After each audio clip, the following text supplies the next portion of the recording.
சென்னை கடற்கரை தாம்பரம் இடையேயான புறநகர் ரயில் சேவை இன்று மாலை 4 மணி வரை ரத்து. கோடம்பாக்கம் தாம்பரம் இடையே 30 நிமிடங்களுக்கு ஒரு சிறப்பு ரயில் இயக்கம்.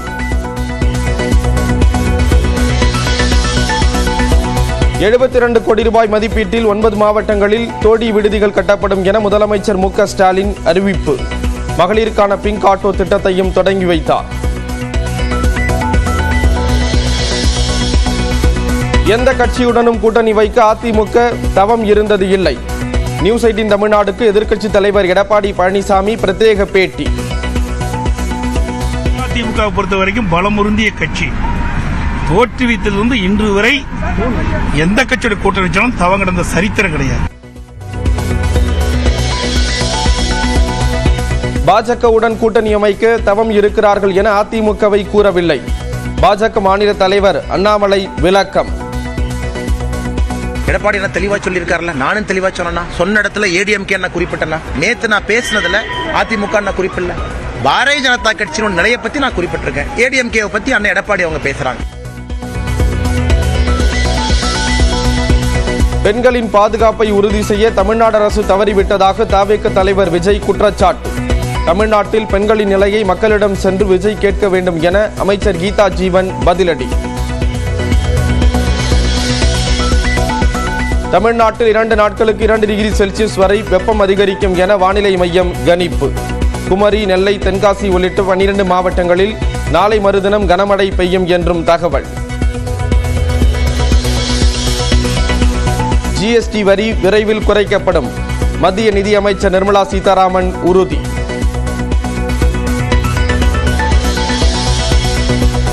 முதலமைச்சர் மு க ஸ்டாலின் தலைமையில் இன்று திமுக எம்பிக்கள் கூட்டம். நாளை நாடாளுமன்ற பட்ஜெட் கூட்டத்தொடர் தொடங்க உள்ள நிலையில் ஆலோசனை. கோயில் விழாக்களில் சாதி மத அரசியல் தொடர்பான பேனர்களோ பாடலோ நடனமோ இருக்கக்கூடாது. ஆடல் பாடல் நிகழ்ச்சி நடத்த நிபந்தனைகளுடன் அனுமதி வழங்கிய உயர்நீதிமன்றம். விருதுநகர் மாவட்டம் சதுரகிரி மலை கோயிலுக்கு பக்தர்கள் செல்ல தினமும் அனுமதி. இரவில் தங்கினால் கைது செய்ய வேண்டும் என்றும் உயர்நீதிமன்ற கிளை ஆணை.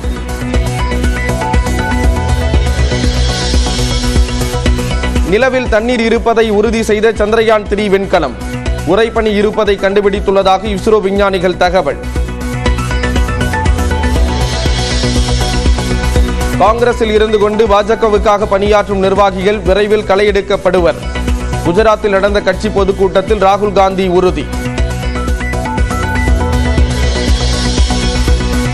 டெல்லியில் மகளிருக்கு மாதம் ₹2500 வழங்கும் திட்டத்திற்கு அமைச்சரவை ஒப்புதல்.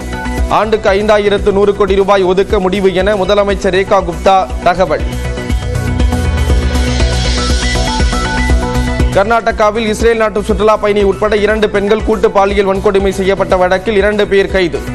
பெண்களுடன் சென்ற 3 ஆண்கள் கால்வாயில் தள்ளிவிடப்பட்ட நிலையில் ஒருவர் உயிரிழப்பு. மணிப்பூரில் மீண்டும் வன்முறை வெடித்ததால் பதற்றம். பேருந்து சேவை தொடங்கியதை எதிர்த்து நடத்தப்பட்ட போராட்டத்தின் போது கலவரம்.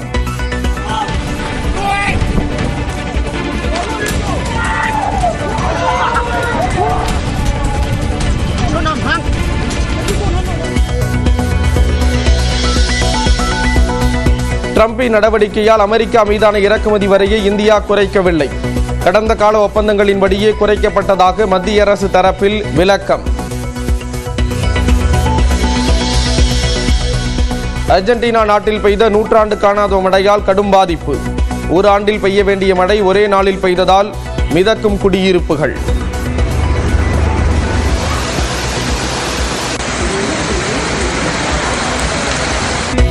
அனைத்து துறைகளிலும் பெண்களுக்கு உரிய மரியாதை அளிக்க வேண்டும் என்று முதலமைச்சர் மு க ஸ்டாலின் வலியுறுத்தியிருக்கிறார். மகளிருக்கான பாதுகாப்பை உறுதி செய்ய தவறிய திமுக அரசை வரும் தேர்தலில் அகற்ற உறுதியேற்போம் என்று தவிக தலைவர் விஜய் சூளுரைத்திருக்கிறார். சர்வதேச மகளிர் தினத்தையொட்டி சென்னை நேரு உள் விளையாட்டு அரங்கில் நடைபெற்ற நிகழ்ச்சியில் பெண்களுக்கான பல்வேறு திட்டங்களை முதலமைச்சர் மு க ஸ்டாலின் தொடங்கி வைத்தார். சமூக நலன் மற்றும் மகளிர் மேம்பாட்டுத்துறை சார்பில் மகளிருக்கான பிங்க் ஆட்டோ திட்டத்தை முதலமைச்சர் கொடியசைத்து தொடங்கி வைத்தார்.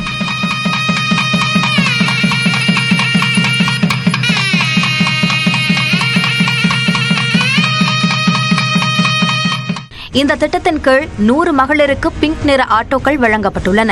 இதேபோன்று சுற்றுச்சூழல் மற்றும் காலநிலை மாற்றத்துறை சார்பில் சுய உதவிக்குழு மகளிருக்கு 50 மின் ஆட்டோக்கள், தொழிலாளர் நலத்துறை சார்பில் மகளிருக்கு 100 ஆட்டோக்களின் சேவையையும் முதலமைச்சர் தொடங்கி வைத்தார். மகளிர் தினத்தையொட்டி நடைபெற்ற கலை நிகழ்ச்சிகளையும் முதலமைச்சர் பார்வையிட்டார். இந்த நிகழ்ச்சியில் பேசிய முதலமைச்சர் மு க ஸ்டாலின், காஞ்சிபுரம், ஈரோடு, நாகப்பட்டினம் உட்பட 9 மாவட்டங்களில் 72 கோடி ரூபாய் மதிப்பீட்டில் 700 படுக்கைகளுடன் தோழி விடுதிகள் அமைக்கப்படும் என்று அறிவித்தார்.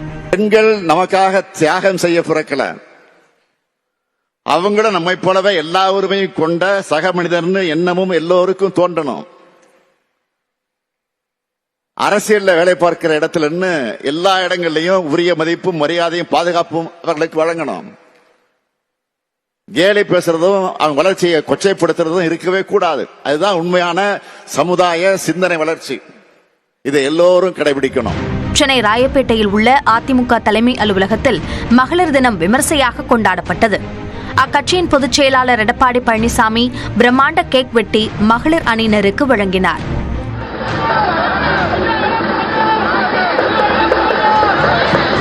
மகளிர் நலன் காக்க மாற்றம் வேண்டும் என்ற கையெழுத்து இயக்கத்தை தொடங்கி வைத்து பேசிய எடப்பாடி பழனிசாமி 2026 தேர்தலில் அதிமுக ஆட்சி அமைக்கும் என்று நம்பிக்கை தெரிவித்தார்.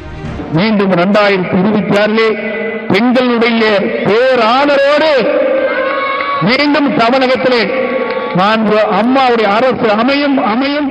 மகளிருக்கான பாதுகாப்பை உறுதி செய்ய தவறிய திமுக அரசை அகற்ற மகளிர் தின நாளில் அனைவரும் உறுதியேற்போம் என்று தவேக தலைவர் விஜய் தெரிவித்துள்ளார். நாம எல்லாருமா சேர்ந்துதான் இந்த திமுக கவர்மெண்ட்டை தேர்ந்தெடுத்தோம். ஆனா அவங்க எப்படி நம்மளை ஏமாத்துவாங்கன்னு இப்பதானே தெரியுது. எல்லாமே இங்க மாறக்கூடியது தானே, மாற்றத்துக்கு உரியது தானே. கவலைப்படாதீங்க. 2026 நீங்க எல்லாரும் சேர்ந்து, இல்ல நாம் எல்லாரும் சேர்ந்து இந்த மகளிருக்கான பாதுகாப்பை உறுதி செய்ய தவறிய இவங்களை மாற்றுவோம். அதுக்கு இந்த மகளிர் தினமான இன்னைக்கு நாம் எல்லாருமா சேர்ந்து உறுதியேற்போம். இதனிடையே சென்னையில் செய்தியாளர்களை சந்தித்த சமூக நலத்துறை அமைச்சர் கீதா ஜீவன், தமிழ்நாட்டில் பெண்களின் நிலை எவ்வாறு உள்ளது என்பதை மக்களிடம் சென்று தவேக தலைவர் விஜய் கேட்டு தெரிந்து கொள்ள வேண்டும் என தெரிவித்தார். இது பெண்களுக்கான ஆட்சி என்று பெண்களால் பாராட்டப்படக்கூடிய அளவில் பெண்களுடைய வாழ்வாதாரம் உயர்வதற்கு நம்முடைய முதலமைச்சர் அவர்கள் பார்த்து ஒவ்வொரு திட்டமாக நிறைவேற்றி வருகிறார்கள். அது நிறைய பேருக்கு ஒரு வயிற்றெரிச்சலை தந்திருக்குன்னு நினைக்கிறேன். ஏன்னா பெண்களிடையே நம்முடைய முதலமைச்சருக்கு ஏற்பட்டுள்ள அந்த நற்பெயர் மற்றும் பெயர் ஆதரவை கண்டு அவர்களும் பச்சை பொய்யை கூறி வருகிறார்கள். இந்த மாநிலம் இப்படி இருக்கு அப்படி இருக்குன்னு பச்சை பொய்யை சொல்றாங்கன்னு தான் நான் சொல்ல விரும்புவேன். உண்மையான நிலைமை வேற.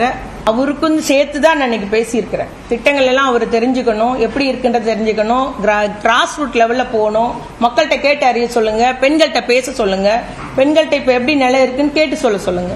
பொதுமக்களின் நலன் சார்ந்ததே அரசியல் என்றும் வெறும் அறிக்கை விடுவது அல்ல என்றும் கீதா ஜீவன் கூறினார்.